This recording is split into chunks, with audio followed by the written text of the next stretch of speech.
নতুন বছরকে নতুন করে কে শুরু করতে চায় না, আমরা সবাই চাই।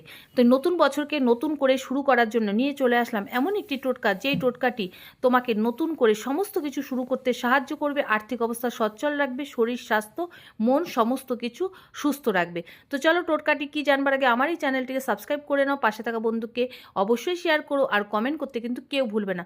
তবে হ্যাঁ, অল বাটনটি ক্লিক করে রাখবে, যাতে করে আমার দেওয়া প্রত্যেকটি টোটকা সবার আগে তোমার কাছে পৌঁছায় আর তুমি করে উপকৃত হতে পারো। তো টোটকাটি কি সেটা জেনে নেওয়া যাক। একটি এলাচ, হ্যাঁ একটি গোটা এলাচ নিয়ে নেবে, আর একটি তুলসী পাতা, মানে নতুন বছরের শুরুতে প্রথম খাবার হিসেবে একটি তুলসী পাতার এলাচ যদি তুমি খেতে পারো, সারা বছরে তোমার আর্থিক অবস্থা সচ্ছল থাকবে, তোমার শরীর স্বাস্থ্য মন সমস্ত কিছু একদম যেটাকে বলা হয় এভারগ্রিন থাকবে। মানে তুমি সুস্থ স্বাচ্ছন্দ্যের সাথে সারাটা বছর কাটাতে পারবে, আর্থিক অবস্থার কোনো রূপ অবনতি